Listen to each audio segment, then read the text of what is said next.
वाह भाई, आपको ये माल्यार्पण कानपुर पुलिस द्वारा गुंडा बनाए जाने के संबंध में, आइए बैठे।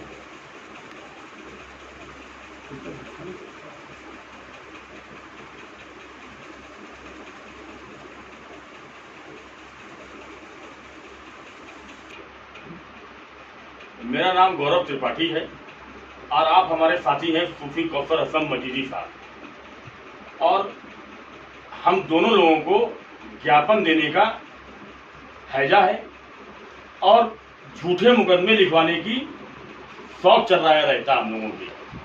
आपको बताते चलें कि पीएफआई जैसे आतंकी संगठन, दावते इस्लामी जैसी पाकिस्तानी संस्थाएं इंडिया में, भारत में जो देश विरोधी कार्य कर रही हैं, उनके खिलाफ आवाज उठाने वाले पर कानपुर की कमिश्नरेट पुलिस की जूही पुलिस ने गुंडा एक्ट लगा दिया, गुंडा बना दिया और झूठे मुकदमे लगा दिए। आखिर क्यों? मेरा सिर्फ ये मानना है कि अगर देश के पक्ष में, देश प्रेम में, राष्ट्र प्रेम में अगर आवाज उठाने वालों पर गुंडा एक्ट लगाया जाएगा तो कल इस देश के कोई भी देश का लाल पैदा नहीं होगा, तुम उसको कोक में ही मार दोगे। संतोष कुमार आर्या जो पूर्व इंस्पेक्टर जूही रहे हैं और देवनारायण द्विवेदी, इन लोगों की कारस्तानी आपके समक्ष है कि आज सूचना के अधिकार से हमें प्राप्त होता है कि कौसर हसन मजीदी साहब पर गुंडा एक्ट की कार्रवाई की गई। आखिर क्यों की गई? योगी जी कृपया करके इस पर ध्यान दें, इन जैसे आस्तीन के सांपों पर नजर रखें, क्योंकि ये पीएफआई के वो एजेंट हैं जो पीएफआई के लिए और दावते इस्लामी के लिए कार्य करते हैं।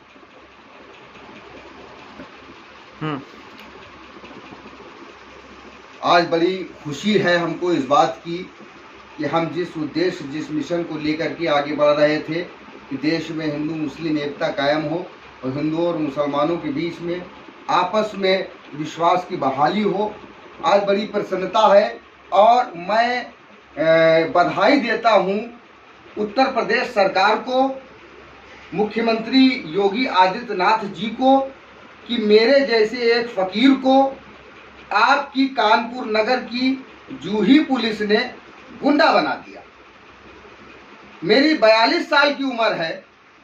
आपकी पुलिस के द्वारा जो आरटीआई का हमने जवाब मांगा था, आपकी पुलिस ने जो जवाब दिया है, उस जवाब में बताया गया है कि हमारे ऊपर मार्च 2022 में मिनी गुंडा एक्ट की कार्रवाई की गई है और चालान कर दिया गया है। तो हमको जरा ये भी बता दे कानपुर नगर की पुलिस कि चालान कब किया गया, कब काटा गया और किस मजिस्ट्रेट के सामने हमको पेश किया गया, यह भी साक्ष्य उपलब्ध करा दे। दूसरी बात, 40 साल की उम्र के बाद पुलिस ने हमको गुंडा बना दिया। 40 साल की उम्र तक हमने कोई गुंडागर्दी नहीं की, 42 साल की उम्र में पुलिस ने हमको गुंडा बना दिया। और पुलिस खुद ये बता रही है कि हमारे द्वारा आज तक पुलिस के किसी काम में बाधा नहीं डाली गई, हमारे द्वारा कोई लोक शांति को नुकसान नहीं पहुंचाया गया।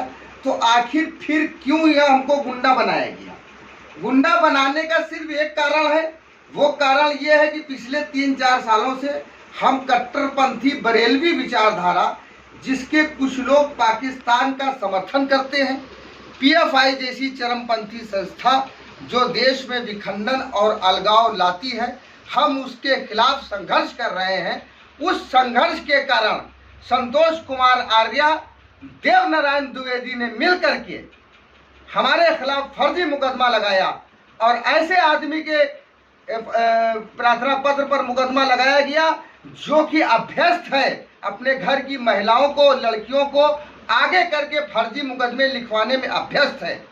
हम पिछले 3 सालों से बराबर शासन और प्रशासन से मांग कर रहे हैं कि शासन और प्रशासन हमारे ऊपर दर्ज कराए गए मुकदमे और हमने जो प्रार्थना पत्र दिए हैं उनकी निष्पक्ष जांच करा ले। किसी सरकारी एजेंसी से, कानपुर नगर की पुलिस के अलावा किसी और पुलिस से जांच करा ले। उत्तर प्रदेश सरकार ने जांच नहीं कराई तो इसका मतलब यही है कि उत्तर प्रदेश की भारतीय जनता पार्टी सरकार के इशारे पर हमारे खिलाफ दमन की कार्रवाई की जा रही है। मदरसों के सर्वे की आप बात करते हैं, हम तो ये कह रहे हैं कि मदरसों में कट्टरपंथ की शिक्षा दी जा रही है, दावत इस्लामी के लोग उसमें विखंडन की शिक्षा दे रहे हैं। आप उस पर कार्रवाई नहीं करते हैं और हम मदरसे की आवाज़ के खिलाफ आवाज़ उठाते हैं तो आपकी पुलिस हमको गुंडा बनाने का काम करती है। मैं उत्तर प्रदेश सरकार से पूछना चाहता हूं कि उत्तर प्रदेश सरकार के पास ऐसा कौन सा तथ्य है जिससे ये साबित हो कि मैं गुंडा हूं। मैं एक प्रश्न करना चाहता हूं, मेरी आवाज़ अगर देवनारायण द्विवेदी सुन रहे हों, मेरी आवाज़ अगर संतोष कुमार आर्य सुन रहे हो, मेरी आवाज़ तत्कालीन आईपीएस अधिकारी अपर्णा गुप्ता सुन रही हो, या वर्तमान में एसीपी और पूर्व में सीओ बाबू पुरवा रहे आलोक सिंह सुन रहे हो, तो ये अपने दिल पे हाथ रख करके बताएं, बल्कि अपने घर में जो इनके घर में स्थापित मंदिर है उस मंदिर में जा करके अपने जिस भी भगवान की पूजा करते हैं उस भगवान के ऊपर हाथ रख करके अपने बच्चों से अपनी पत्नी के सामने आंखें मिला करके कहें कि कौसर मजीदी गुंडा है। कौसर मजीदी ने क्या अपराध किया था जिस अपराध की झूठे के बिना पर झूठा मुकदमा लगाया। अगर आप वाकई धार्मिक हो, आप धार्मिक हो ही नहीं सकते। इसलिए धार्मिक नहीं हो सकते क्योंकि आपके थाना क्षेत्र में एक एफआईआर लिखाई गई थी जिसमें मौलाना जर्जीस नाम के एक मुल्ला ने हिंदू देवी देवताओं का अपमान किया था।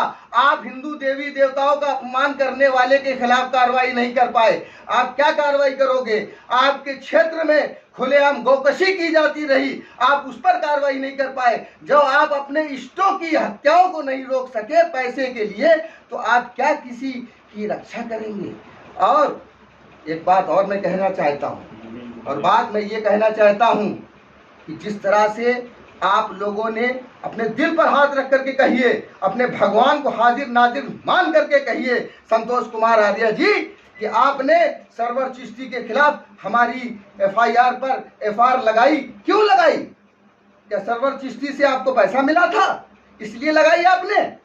अजहरी ने जो है आज सलमान अजहरी जो बाबूपुरवा क्षेत्र में मुख्यमंत्री योगी आदित्यनाथ के लिए अब शब्दों को बोल करके चला गया, जूही की पुलिस, बाबूपुरवा की पुलिस और सीओ एसीपी बाबूपुरवा साहब उसके लिए कुछ नहीं कर पाए। एक प्रश्न मैं माननीय महापौर जी से भी करना चाहता हूं। माननीय महापौर जी प्रमला पांडे जी ने अभी कुछ दिनों पहले वक्तव्य दिया था कि योगी आदित्यनाथ जी के बारे में महाराष्ट्र के किसी नेता ने उल जलूल बात की थी, तो वो बहुत मतलब उन्होंने नाराजगी जताई थी और उनकी नाराजगी जताना उचित था। आज योगी आदित्यनाथ जी का अपमान किया गया। फरवरी 2022 में बाबूपुरवा नई मस्जिद में शहर काजी यूनुस रजा, कथित शहर काजी यूनुस रजा के संरक्षण में योगी जी का अपमान किया गया था। उसका वीडियो मौजूद है, हमारे फेसबुक पेज पर पड़ा हुआ है। माननीय महापौर जी, आप उस व्यक्ति के खिलाफ आवाज उठाएंगी। वही सलमान अजहरी इसी महीने की 22 सितंबर को बरेली में आकर के वो सलमान अजहरी जो पूरे हिंदुस्तान में गजवा हिंद को फैलाने की बात करता है, वही सलमान अजहरी पाकिस्तान के आतंकी मुल्ला जलाली के समर्थक मन्नान रजा के साथ दिवंगत अहमद रजा के पुण्यतिथि कार्यक्रम में भाग लेने के लिए बरेली आ रहा है। क्या माननीय मुख्यमंत्री जी उस पर कार्रवाई करेंगे?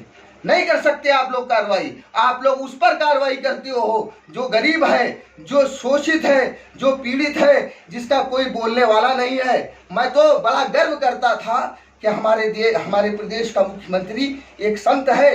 माननीय योगी आदित्यनाथ जी, आपके राज्य में आपकी राज्य की पुलिस ने एक सूफी संत को झूठे मुकदमे में फंसाया है। आप अपने भगवान को क्या जवाब देंगे?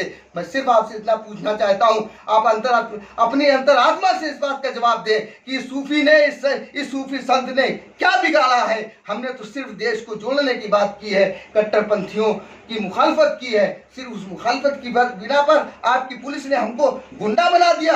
हम बहुत धन्यवाद देते हैं आपकी उत्तर प्रदेश पुलिस की, जूही पुलिस का हम धन्यवाद देते हैं और आग्रह करते हैं कि हमारी हिस्ट्री शीट बना दी जाए। और जैसे अंग्रेज लोग जो जुल्म करते थे, हिंदुस्तान की बात करने वालों को खिलाफ अत्याचार करते थे, आपकी पुलिस भी वही काम करे और हमारा एनकाउंटर कर दे। मुझे गर्व होगा, मुझे फख्र होगा।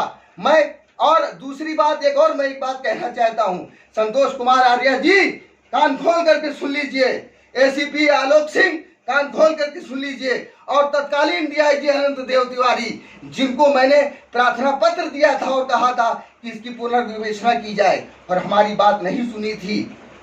याद रखिए, आपने बात नहीं सुनी। न्यायालय अभी जिंदा है, और न्यायालय के अंदर, हमारे देश के न्यायालय के अंदर एक प्रथा है स्वतः संज्ञान लेने की। अगर न्यायालय ने स्वतः संज्ञान ले लिया तो आपको जवाब देते नहीं बनेगा। और उसके बाद आंखों में आंखें डाल करके मैं आपसे बात कह रहा हूं, सबसे बड़ी अदालत भगवान की अदालत है, उसके सामने भी आपको जवाब देना पड़ेगा।